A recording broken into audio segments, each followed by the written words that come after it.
La ministre de la Justice a tenu une conférence de presse ce jour afin d'apporter des explications concernant l'assignation à comparaître du président Andrade. Les dirigeants actuels tentent tant bien que mal d'attirer l'attention des citoyens malgaches sur d'autres textes de loi face à la nationalité française du président de la République malgache.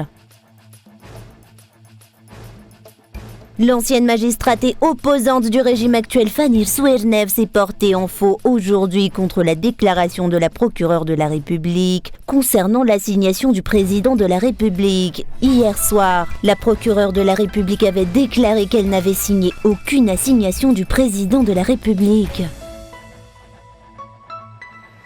À la une de l'actualité internationale au Gabon, à la tête du Gabon depuis 14 ans, Ali Bongo a dû plusieurs fois lutter pour asseoir son pouvoir, hérité de son père et doit à présent affronter un coup d'État destiné à renverser la dynastie dirigeante depuis 55 ans.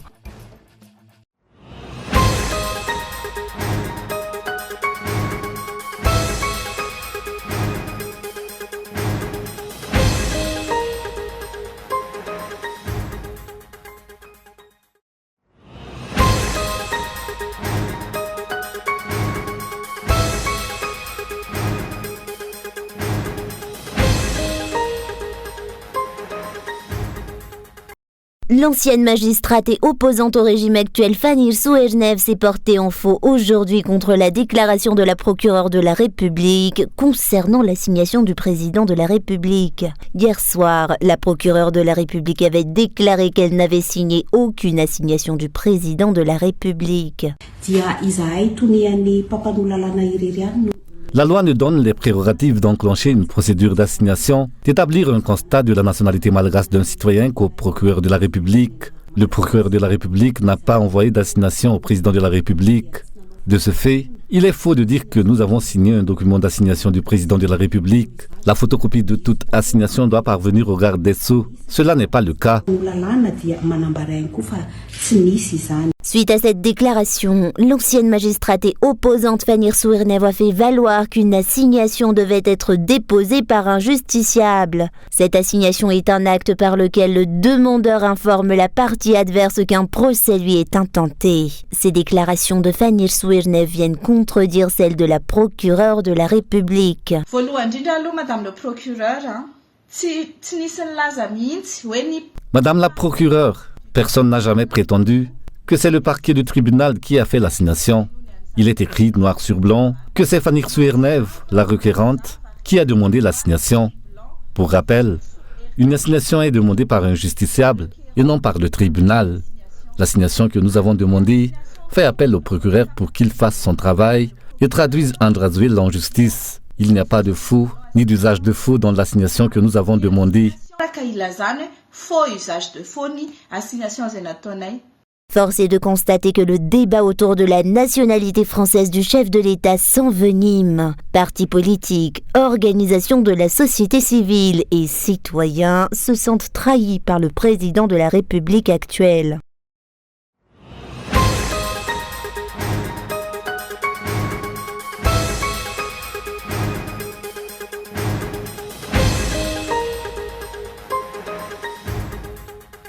Des améliorations vont être apportées à l'entrée du stade Barea de Mamasne pour la cérémonie de clôture de la 11e édition des Jeux des îles de l'océan Indien, dimanche 3 septembre. C'est ce qui a été décidé lors de la réunion des responsables des forces de l'ordre ce jour. L'objectif est d'éviter que ne se reproduise le drame du 25 août lors de la cérémonie d'ouverture des Jeux. Nous avons décidé avec les responsables et les organisateurs des Jeux des îles que nous userons cette fois-ci de bracelets et non de tickets. Ces tickets comporteront des codes de couleur. L'accès à chaque porte dépendra de la couleur du ticket. Les portes ouvriront très tôt à cette occasion. Dès 8 h du matin, les portes seront toutes ouvertes. Nous procéderons à la même organisation que celle tenue lors des fêtes nationales. Chaque citoyen disposera d'un ticket pour avoir accès aux portes du stade. Des dispositions ont aussi été prises concernant les marchands ainsi que pour les habitants de Mamasne et des environs. Seuls ceux qui sont censés entrer au stade pour assister à cette cérémonie auront accès aux alentours de Mamasne. Des barrages seront installés afin de reconnaître facilement ces personnes. Ces barrages filtrants n'empêcheront pas les gens de circuler Ils aideront juste à reconnaître les individus qui circulent dans le stade et dans ses alentours. Les citoyens qui viendront assister à cette cérémonie, par contre, seront canalisés à chaque porte d'entrée du stade. Pour rappel, d'après les données officielles, 12 personnes ont péri dans la bousculade qui a entaché l'ouverture des Jeux des îles de l'océan Indien, mais ce chiffre est estimé ne pas refléter la réalité. Les autorités hospitalières du CHU-JRA restent discrètes quant à l'évolution de la situation et ne sont pas prêtes à dévoiler les chiffres réels en refusant de recevoir des journalistes. Une situation qui interpelle dans la mesure où la question se pose de savoir s'il s'agit d'un choix délibéré des autorités hospitalières ou s'il s'agit d'une instruction donnée en plus haut lieu.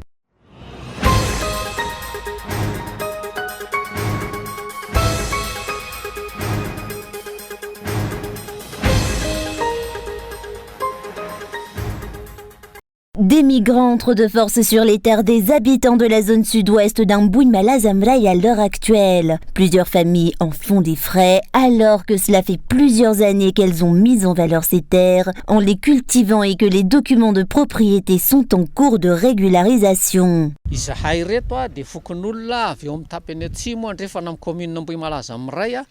Nous sommes les habitants de la zone sud-ouest de la commune d'Amboui Malazamraï. Nous avons actuellement un problème foncier dû à des étrangers qui pénètrent de force sur nos terres. Ces gens font du forcing chez nous. Il est vrai que certaines de nos terres ne sont pas encore régularisées vu les difficultés rentrées au service des domaines. Nous avons donc un peu de retard. Ces gens qui font du forcing nous terrorisent, mais nous n'accepterons pas. Nous avons déjà déposé des doléances auprès de la commune. La population locale interpelle les responsables sur place. Une association pour la protection des droits de l'homme tire la sonnette d'alarme.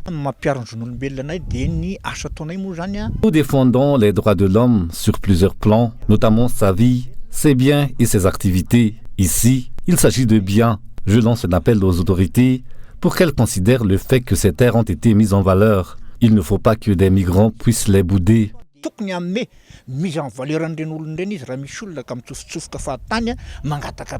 Au-delà d'Amboui Malaz, le cas s'est aussi produit à Amboui Mangakiel d'après la population, tant est que le flux de migrants n'a pas pu être maîtrisé ensuite. C'est pour éviter qu'une telle situation ne se reproduise que la population lance un appel aux responsables afin que des mesures soient prises au plus vite.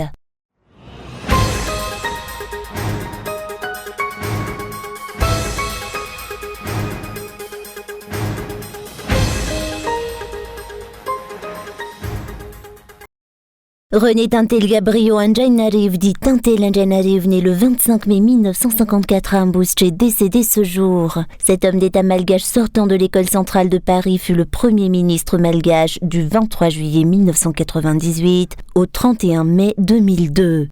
Ministre d'État à l'industrie, l'énergie et aux mines pendant le premier mandat de feu, le président Ratsiraka sous la Seconde République, ministre chargé de l'économie et des finances dans le nouveau gouvernement de Pascal Rakoutmav après la victoire de feu le président Ratsirak à l'élection présidentielle de 1996. Tintel Anjainariv est nommé Premier ministre du gouvernement par l'ancien président Ratsirak en juillet 1998 en remplacement de Rakoutmav. Appréhendé lors de la crise de 2002, opposant le président Ratsirak au président Ravalman, il a été placé en résidence surveillée, puis jugé. En 2019, le Conseil du Fampiavanana malgache, le CFM, l'amnistie enfin.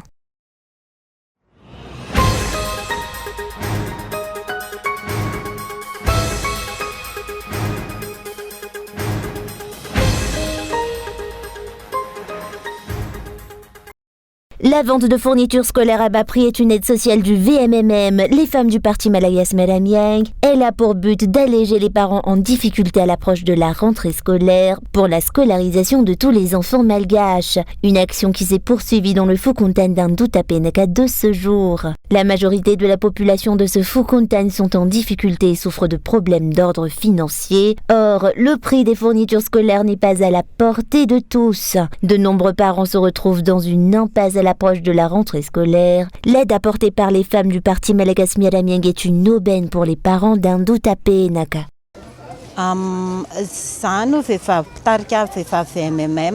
Je suis la responsable du VMMM de notre quartier. nous avons posé des affiches. Nous avons posé des affichages afin de sensibiliser la population et de faire connaître notre action. En tant que responsables, nous avons mobilisé de nombreux secteurs du Fouktane et depuis que nous sommes arrivés ce matin, les bénéficiaires faisaient déjà la queue pour participer à ce marché, étant donné que par rapport au prix sur le marché, les nôtres sont vraiment adorables.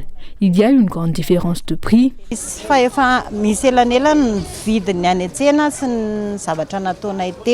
Le paquet de cahiers de 100 pages et de 200 pages coûte 13 000 milliards au marché du VMMM. Une action sociale qui allège considérablement les parents vu que les prix offerts par les femmes du parti Malagasy Mialamieng sont plus abordables comparés aux prix sur les marchés normaux. Nous demandons à ce que cette action sociale pour des fournitures scolaires à prix adorable s'étende et se poursuive. Cela aide considérablement les parents des bas quartiers qui souhaitent scolariser leurs enfants jusqu'à l'arrivée de la rentrée scolaire. Nous souhaitons que cette action continue. Nous vous en remercions.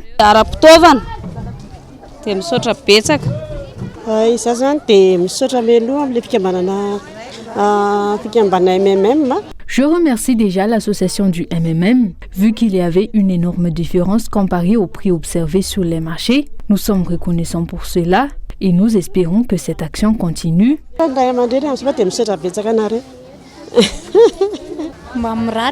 Ce n'est vraiment pas cher comparé au prix constaté ailleurs. On m'a parlé de cette action et c'est pour cela que je suis venue ici. Je reviendrai encore samedi. Et je compte bien en acheter s'il reste encore.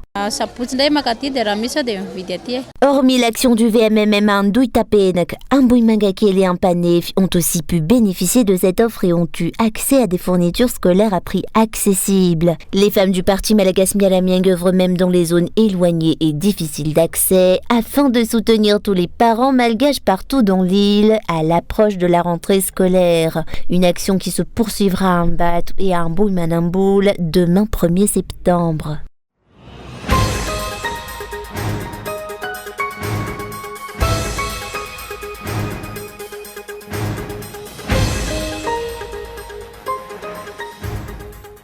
La ministre de la Justice a tenu une conférence de presse ce jour afin d'apporter des explications concernant l'assignation à comparaître du président Andrzej Wiln. Les journalistes sont arrivés à 13h conformément à ce qui a été mentionné dans les invitations transmises. Or, la ministre de la Justice et garde des Sceaux n'a reçu les journalistes qu'à 16h ce jour. Une convocation visant à transmettre que seuls les simples citoyens et le procureur général peuvent procéder à une assignation.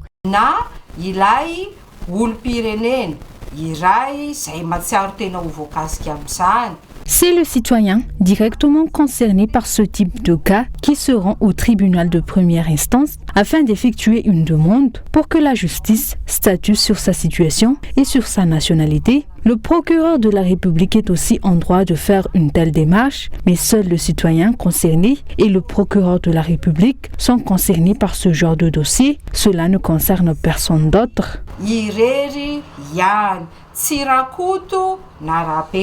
Les dirigeants actuels tentent tant bien que mal d'attirer l'attention des citoyens malgaches sur d'autres textes de loi face à la nationalité française du président Andrzej Wiln. Le code électoral malgache est pourtant clair, seuls les citoyens malgaches sont en droit de se présenter aux élections présidentielles malgaches. Le ministère de la Justice a tenu un point de presse. Les journalistes n'ont donc pas pu poser des questions concernant ce dossier sur la nationalité française du président de la République. Il est évident que les dirigeants actuels tentent tant bien que mal d'attirer l'attention des citoyens sur l'assignation du président de la République malgache. Les articles 71, 72 et 76 de l'ordonnance 60004 du 20 juillet 1960, modifiée par la loi 2016-038 portant code de la nationalité malgache, sont actuellement les textes de loi que le régime actuel tente de véhiculer afin de convaincre la population malgache. L'article 42 du Code de la nationalité malgache demeure pourtant clair. Si le citoyen est majeur, qu'il demande de son plein gré une naturalisation française, il perd automatiquement la nationalité malgache. À noter que les documents personnels du président de la République relatifs à sa demande de naturalisation, dont un décret de naturalisation française en sa faveur le 19 novembre 2014, ont été publiés partout sur les réseaux sociaux. Plus aucune explication ni diversion n'est plus possible, dénoncent les observateurs de la vie nationale concernant cette affaire.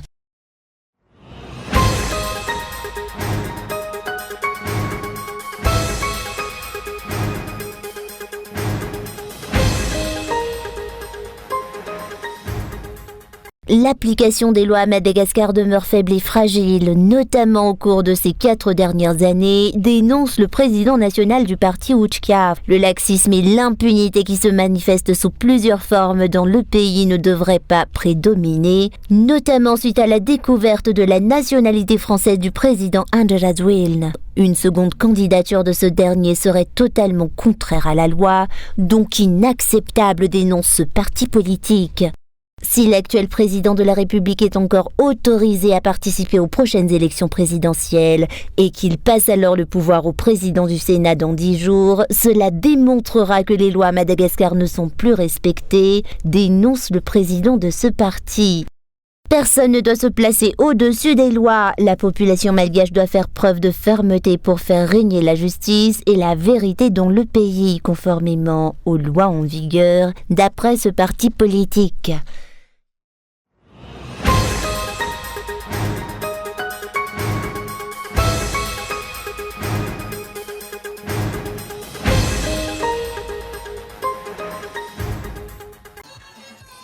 Pour certains, c'est une dynastie, pour d'autres, un clan.